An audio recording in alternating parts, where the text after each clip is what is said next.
Hey guys, we're talking about the edible oil space today, where we have seen huge volatility in the last few sessions there. But overall, the prices from the all-time highs that we saw in the previous year have declined sharply. But in the last couple of months, if I may say so, prices have seen some strength as well. This is because of the Russia-Ukraine grain deal getting suspended. It also has been about El-Nino as a year, and as the demand also continues to gain up. We will delve deeper into this, especially at a time when India is importing huge quantities, and also as India is getting into festival and wedding season by the month of August here.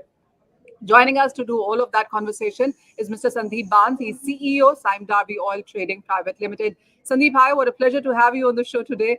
First of all, what is your sense on where the global markets are as far as the edible oil as a sector stands? We've seen enough availability, the prices are affordable as well. But from here on, for the rest of 2023, how are you looking at the space? Thanks for having me. We saw a couple of months back when palm was trading at a premium to soft oils, and India was heavily shifting to soft oils, particularly in the month of April, May. Palm lost a huge of its demand from India. But India bounced back in June, July. In July, in fact, we had all-time high imports into India. And in anticipation of festival times coming in November, the shipments have to happen in the September month. So we will see a very good flow of India continuing to buy palm and also from China. These two countries have been buying palm aggressively. The key to this buying is also mainly because palm lost its competitiveness against soft oils by discounting it. Couple of months back, palm at premium to soft oils. Now palm is at a discount of India on a CNF prices. Soybean oil to palm oil is $150, and sunflower oil and palm oil is at $100. So demand is now shifting back to palm oil. With the global uncertainty related to Black Sea origin oils, nobody is taking the risk of buying that origin oil. So all this is getting back down to palm globally, India included. But with keeping in mind the India's huge appetite, India is coming in a big way.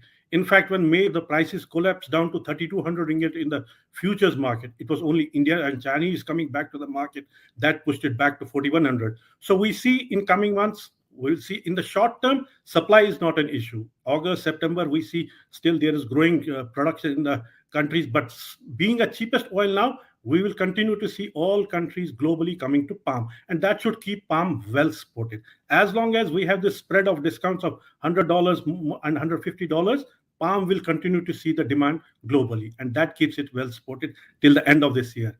And seasonally also, October onwards, we are going to go into the monsoon period, lower down in production. That will also lend its support.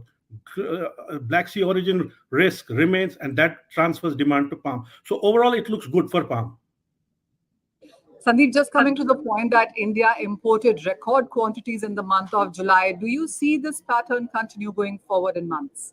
We'll see in August bit of a slowdown because India's arrivals were very heavy, and we have a very big congestion in Kandla port where vessels are waiting for 14 to 15 days. That practically slows down flow to Kandla, but we should see buying coming back for the month of September in a heavy way. As long as the discount compared to soybean oil remains $100, we should see this trend continuing, particularly from India and China. Sandeep, what's your sense also on prices? I mean, as you said, there's enough availability. As we go forward in October, we would see more supplies coming in. So how are you looking at the prices, let's say, by the end of this year? I'm very supportive on the prices to the palm. As I say, palm is seeing a global demand. Palm is seeing demand from all origins coming because of being the cheapest oil this moment. So that is going to keep it very well supported. As we've seen the duty structure as well, and we do understand that the zero duty would continue for India until March 31st, 2024. Do you see that as a supportive factor as well for the kind of imports we're seeing? The kinds of import that have happened was earlier a lot into soft oils because of they were cheaper to palm oil, and soybean, sunflower oil were all trading at a price of palm oil. Now that discount has disappeared, the disparity in India related to soft oil is higher than compared to palm oil. That lends more support to palm. Sandeep, also, what's your sense on the biofuel front? Because we do understand that a lot of countries had postponed, and there is a mandate, of course, from various of them about using palm as a biofuel. With the prices now from where they are, do you see those policies being put aggressively as well? Indonesia is going to pursue with this biodiesel mandate. They have already implemented B35 from 1st of August. B40 will be coming. So as far as Indonesia in terms of palm is concerned, we are going to see the continuation of the policy. Yes, we will see a bit of a slowdown in palm biodiesel, particularly from the European side, because Europe is phasing out palm oil. In terms of soft oils, US is completely into biodiesel, and US soybean oil production is practically all meant for the US soybean, so US biodiesel market. So countries are pursuing it, except for European countries. Sandeep, India imports so much oil, and as you said, palm oil is coming in big quantities. So, what India is consuming right now, or will consume for months to come? How do you see a mix of oil here? Are we eating more of palm? What other edible oils are coming in? With mustard, especially trading below MSP, what does it really mean for India's consumption growth as well?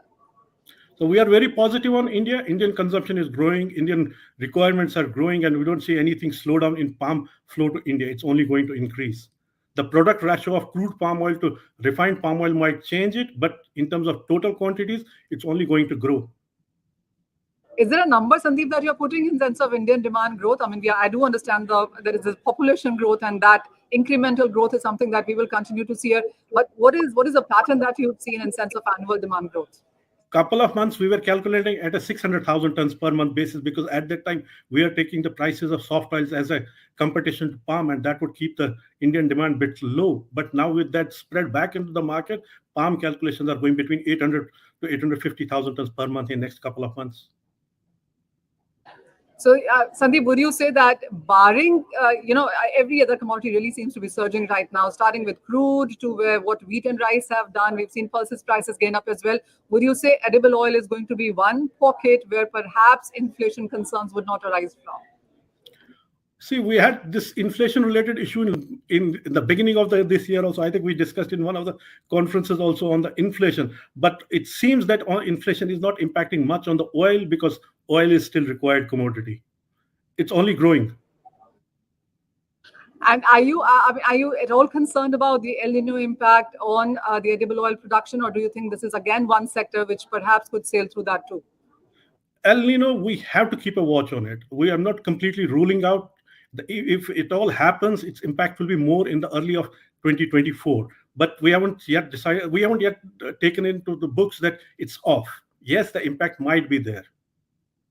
My final question, Sandeep, if you are looking at comfortable availability through the year, then by the end of this year, if I have to push you to a percentage point estimate, where do you see edible oil prices? I mean, is it going to be 5% lower from here, 5% higher from here? What side are we headed? See, I'll be more on the higher side than on the lower side, because we are going to a seasonally lower production. Into October, November, December will be low production months, and that's the period where stocks will go down, and that will follow up in the early of the next year too. So that would keep palm prices on edible oil in general holding. Like you said, I would go more on a 5% higher than going on a 5% lower. I'm going to squeeze in one more question, Sandeep. So while we have seen record imports in July, would you say that this is the highest that we've done in this year, or do you see higher imports going forward as well? I mean, breaking that record? The record is highly unlikely to be broken now, because sunflower oil supply of Black Sea origin might not happen that big way. But if we keep the soft oils out, palm always has the chance to break records. And India can break those records anytime.